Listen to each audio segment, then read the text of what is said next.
clean like him. Is it? Zibbity! Hey! Zibbity doo dah! Hey! All right, ladies and gentlemen, boys and girls, we're gathered here today to talk about alcohol, the grape, the Lord's vineyard. What does that mean? I just saying. I just made that up. Yeah, is that an Australian thing? We're here, and what are we drinking? We are drinking. One moment, please. You want to put it on camera? Which camera are you on, Dave? I'll bring it to this middle camera. Here we go. It's a there you go. It's a Santa Margherita Pinot Grigio. It's from Italy. It's from where your people are from. Yes. Italia. Jail. And it's really good. I like it because it's smooth. Like my thing that is smooth.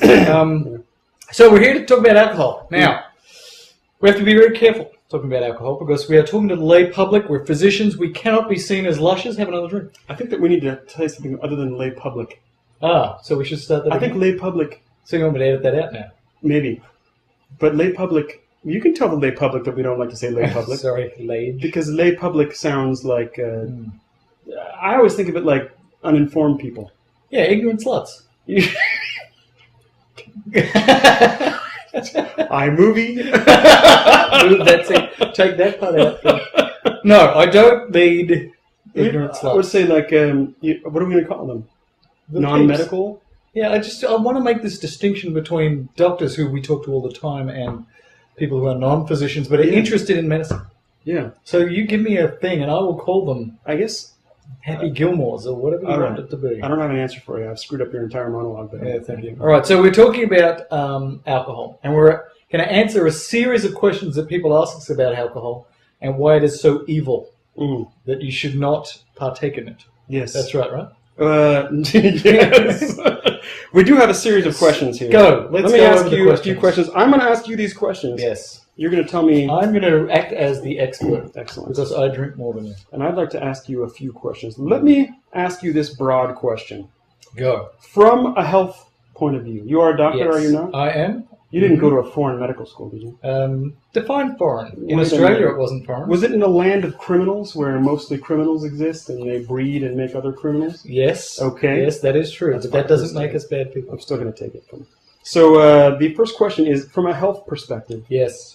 Tell me about alcohol, about drinking. If I want to be healthier, what do I do? It's all good. Drink as much as possible at all times. Drive down the freeway with a six-pack open on your cell phone in the wet, talking to the kids in the back without a seatbelt, staring at the women in the car next to you. It's all good. That's good cut. I'm out. That's fine. I think that's alcohol is... it's been around for tens of thousands of years. I don't even know when it first sort of hit human society, but probably I'm thinking when we moved from Neanderthal to Homo sapien, we had alcohol. Rome had these big vats of... When I went to Spain, we had uncovered a big underground layer of vats where they were making wine. We're talking like 800 BC stuff. It had a taste. A long time ago. It was a little vinegary. Wasn't there anymore. Just the vats. Oh, it's just the vats. Yeah, not the wine. All right, so it's been around a long time. It's part of societies, most societies, many societies, most societies. And so the medical question is it a healthy thing to do or is it like smoking? So smoking has been around from the beginning of time. Is smoking good for you? There's pretty much nothing good about smoking cigarettes. You know, the nicotine makes you feel better. It makes you more stimulated, makes you more awake. Maybe you lose a little weight with it. But the side effects of smoking are just absolutely horrible. And so you can never suggest as a physician, you should smoke, sir, because you'll lose 5 pounds. And that's going to be great for you. So there's nothing good with smoking. With alcohol, though, in moderation, if you do it the right way and you don't get crazy with it, can be very healthy. Healthy in what way? It significantly can reduce your chance of having a heart attack, of having a stroke, of having what we call vascular disease. So getting the plaques, the cholesterol in your arteries that can make you stroke if they make your brain die, or give you a heart attack if it makes your heart die, or in your legs and make your legs die, or make you impotent. So alcohol is protective against that. Why? Well, we don't even care about the pathophysiology of why that happens. Right. But it does. Right. So the questions are... So that is true. If you drink a little alcohol, it's like medicine. It's good. Yeah. Aspirin is good, and alcohol is good. Yep. In most people. Not everybody, but in most people, it's a good thing to do. A little bit of alcohol. A little bit. So that's the question. So that is the question. I don't know if we should talk about that now, but what do you... Well, We'll get to that actually in some of these further questions. So if I was to talk about alcohol, we talked about alcohol and health and what it's doing for you. Yes. What about alcohol? And I hear a little bit of alcohol and cancer. All right. So everything has an upside and a downside. And the stock market goes up, housing prices go down. Housing prices go down, stock market goes up.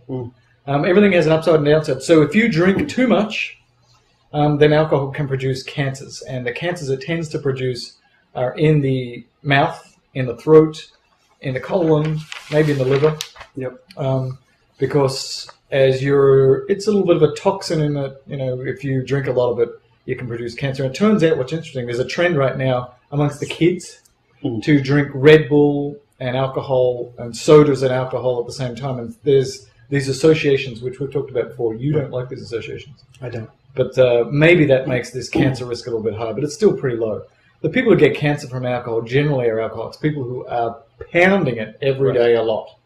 But for most people, there's a little increase in some of these cancers and a significant reduction in death from other things. So overall, for moderate alcohol intake, your chance of dying goes way down if you take everything together. Moderate. And it's the cancer part, you can think about cancer in kind of a weird way that you just sort of touched on, in that sometimes you get cancer from almost an assault on that particular tissue, right? So if you're downing 50 shots of tequila a day. If you're eating fire, that can't be good. That's right, exactly. So yeah, you don't want to eat acid or drink acid. And if you're drinking too much hard alcohol and too much alcohol in general, that's what gives you these cancers.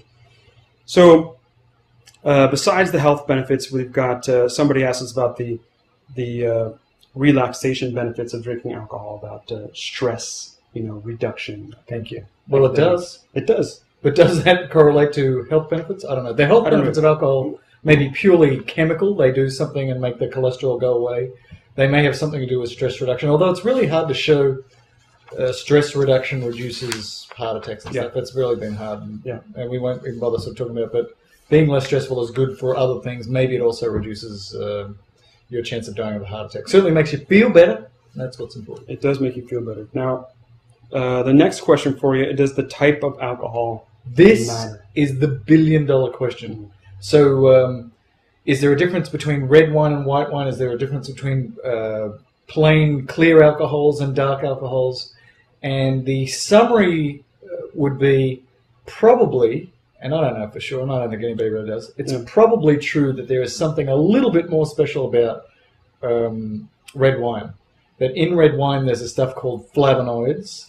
And that flavonoid thing is part of the stuff that reduces your chance of having these cardiovascular heart attacks, strokes, and other things, deaths. So that's probably true, and you get more flavonoids out of red wine than you do out of other things. So that's probably true. But the effect, if you look at the data, there's effective alcohol just in general.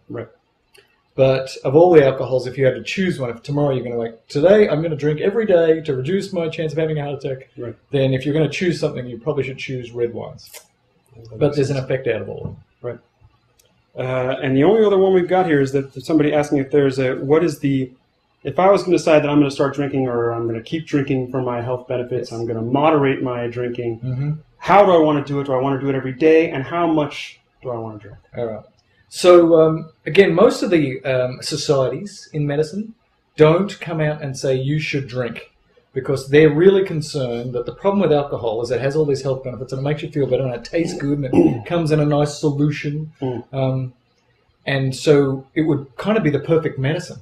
It's more fun and tastes great, better than an aspirin. But because it's addictive and because when you get addicted to it, there are bad things, they don't want to come out and say you should drink every day. If you drink in moderation. Don't start drinking for the health benefits. Moderation generally equals, and it's different between countries, which is interesting. Places like Australia and France and Italy that drink a lot more say the health benefits of alcohol are great. You should drink 5 bottles a day. But they were drunk when they did that research. Exactly. They were loaded. And the Americans are a little bit more conservative and say you should drink less. So in general, for males, it's not more than 3 drinks, standard drinks a day. And for females, it's 1 to 2, depending on the size of the female. So it all depends on your size. A 100-pound man is different than a 300-pound man kind of thing. But in general, that's sort of the numbers. And why are the numbers different between men and women? One reason is because men are generally bigger, and this alcohol sort of distributes through your whole body. The other thing is that men have this thing called alcohol dehydrogenase in their gut lining. So as they drink, they start to metabolize